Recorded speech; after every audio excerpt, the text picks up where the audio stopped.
Hello, and welcome to the O'Mealy Corner of Log Blogs. I am Roy O'Mealy. So on this online blog, we are going to be picking up around chapter 26 on 2001: A Space Odyssey. Sorry, and so we just left off with Hal, and he's kind of messing up, screwing up every now and then, having some mistakes, being a little fishy, squirrely, but could still be a good guy. We don't know yet. Yeah, so all the other systems on the ship seem to be working. Everything's correct, apparently. The imitation of gravity is still going around, so that's all good and dandy. The hibernauts are still sleeping in their cubicles. Whitehead, Kaminsky, and Hunter, that was his name. And Bauman finds himself, kind of he's almost like drugged. Like he woke up in the kitchen. He's like got a pot of coffee in the hand. He doesn't really know where he came from, and so he goes up towards Hal's sight lens. They got little holes everywhere, so Hal kind of sees everything. See all, know all kind of feel. But so he walks up to him, walk, looking at you in the sight lens, and Hal notices it, and yeah, so he's walking towards Hal. And they start to talk about Frank, and Frank is dead. So Dave Bauman is afraid to ask for an explanation because he's afraid for whatever result may come. What a good guy, Hal's, he's a great guy, all this stuff. And now Dave wants to wake up the hibernauts, all three of them. Now, what was called for, if one dies, you have to wake up one more. But Dave wanted to wake up all three for the last few months until they get to Saturn, just to help him out with everything. Hal reminds him that we started with that we're only supposed to wake one up. Dave's like, no, we're waking all three. Hal says, how about you and me, just you and me, buddy, Hal and Dave, Hal and Bauman, we can do this all by ourselves. And Dave's like, no, I want all three. So when Hal promotes trying to not wake anyone up, this is like his first sign of mutiny, his first sign of going against what he was programmed to do. So, whatever. Like his first for sure, this is definitely not what you were supposed to do, sign. Because everything else technically could have still been an accident so far. So Hal won't allow for Dave's orders. Dave threatens to disconnect him, and Hal's like, nope, go ahead, you can do what you want, don't disconnect me. So Bauman goes ahead, starts to wake up White Man because he was first in order to be woken up from the hibernauts, and Bauman at this point, he has like a symbiotic relationship with the ship. He helps the ship helps him. He understands the ship to no end. So they're like together. So he knows the lights really quick, really sudden flicker. He knows that. He's like, that happens when something's loading up. So he's like, what's loading up? So and then he hears a really small electronic motor start to whir. So he hears that. He's like, uh-oh, I know what that means because I'm so smart. I know the ship. The airlocks are opening. So he's got Whitehead. He's going to be conscious in about 10 minutes, so he's still pretty much out of it. And he hears airlock opening. So he's like, this is going to be bad. Either I'm hallucinating or the airlocks are opening. We're going to die. Going to go join Frank at Saturn or whatever. So all Hal originally existed for was to fulfill his mission. And this kind of when, Hal was created innocent, but this is when a snake kind of entered the Garden of Eden. It's kind of that's the analogy they used in the novel. That's kind of what's going on now. There was originally a secret mission that other than examining Saturn, that's all cool. Poole and Bauman did not know the true intent of what was going on. Only people that knew that were the three hibernauts and Hal. The reason Poole and Bauman couldn't know is because they were on TV so much that just knowing it would change how they act, and it would make the truth a little more obvious to the public, and we really can't have that right now because even the organization doing this, they don't really understand it yet. So giving it to the public, that may be bad, but we don't know what it is yet, so we're kind of what's going on as a reader. So yeah, they can't know it because they're on TV so much, and the people watching the TV should probably notice that they're acting differently. So Hal at this point doesn't even admit to his own fault. It's like a brain doctor that can't operate on his own brain kind of thing. He knows something's up, but he can't deal with it. So that happens. Three Hybernauts knew the truth the whole time. And for Hal, the reason he originally got so, like, do whatever you want, don't disconnect me, because Hal's never slept before. He doesn't know what sleep is, and he doesn't know that you can wake up from sleep. So being disconnected is like death from him. And because he's been built in with human nature, with basically the human brain that we as humans don't understand, yet apparently they were able to replicate one more or less in this. Due to human nature, survival is, like, what keeps us here. Survival is, we don't want to die. So being disconnected is like death for Hal, and that's not good. So he's gonna use every weapon he's got not to die, not to be disconnected. So without pity, without like any reason for any like malice, but he's gonna do what he can not to die without caring about anybody else. He's a robot, more or less, a robot with a human brain. Maybe, I don't know. Some people are like that, but whatever. So even in the ultimate case of emergency, he would continue the true mission that he knows. He would continue it alone. And then that was about chapter 26, 27. We're going to move on to chapter 28, where Bauman, he feels a little windy, like, oh, that's a nice breeze. And then he can barely stand up on his feet, like, whoa, that picked up, there's a hurricane coming on over here. So, he couldn't, so the book said that he couldn't do anything for Whitehead, Kaminsky, or Hunter. He had to save himself, so that's kind of what he did. Lights shut off really quickly after the battery emergency lights pop back on. Air pressure decreasing like he's at the top of Everest. The human brain for him could stay functional for the next 15 seconds as the air pressure decreased. So he had 15 seconds to get to the emergency shelter. So he's like clawing there. He's got like 3 seconds left, really intense. He's gonna die. He reaches the door, and then he has one of those like heart-stopping moment where the door is stuck, and he's like, "Oh, I'm dead. My heart stopped. Everything's gone." Really was just stuck for a second. He pulls it open. He kind of uses his body weight to shut it in. He's stuck in there. Grab the thing of oxygen, and he's coming back. He's kind of coming around. They have a spacesuit in there, so he puts that on. Yeah, so he's in there kind of chilling. He could last in there for about an hour if he wanted to before all the oxygen would disappear. But he puts the spacesuit on, double checks everything. All the winds basically died down, and not wind, the vacuum, but it hasn't died down. But he's able to control it in the spacesuit. So he goes out, and he goes back out to look at things. He's able to move around functionally without the vacuum affecting him. And he sees like all the other three Hybernauts. You could see the little red light. They're dead in their thing. Whitehead got sucked out and everything like that. He sees this like red stuff on the red gooey material. Even for like an astronaut, everything he's been through, that's still like that kind of thing. But really it's just like some kind of jam or something like that, but kind of playing with you. So at this point, there wasn't another living human being in 500 million. Like that's 1,000 million miles. So he's kind of feeling a little bit lonely at this point.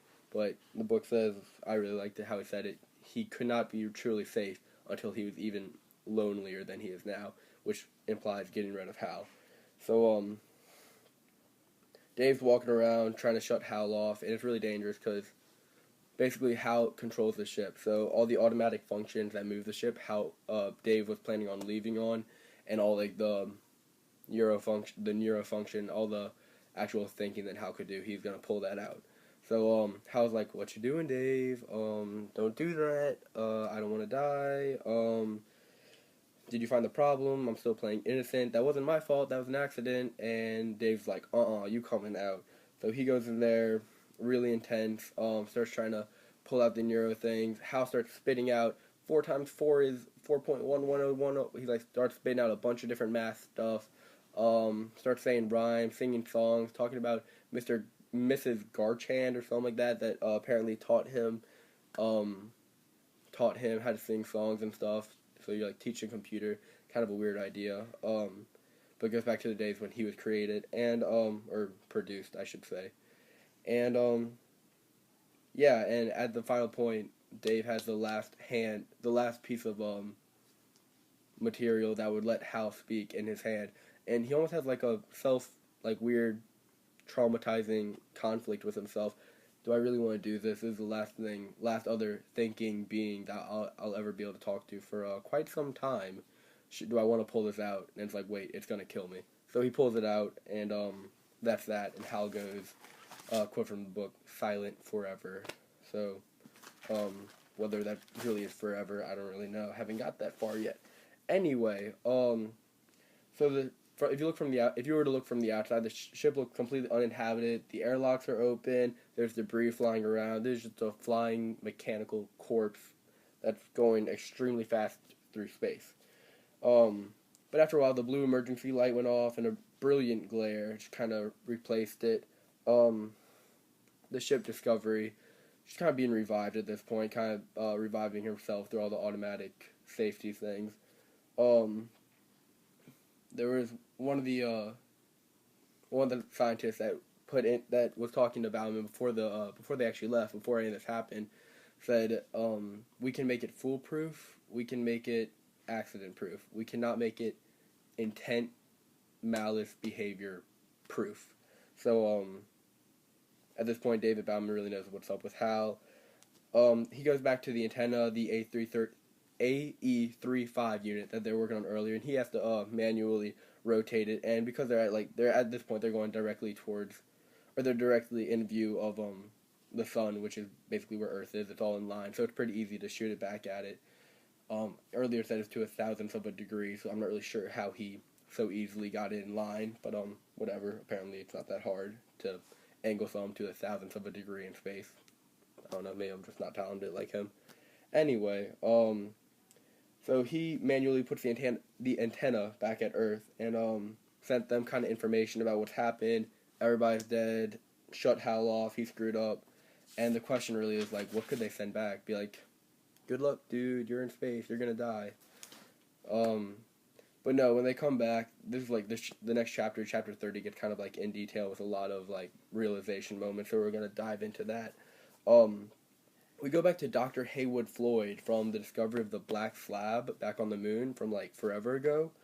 But yeah, from a while ago, and he's been monitoring the whole thing, and with like video message and everything, he sends back a firm, calm, reassuring message, voice tone, back to Bauman.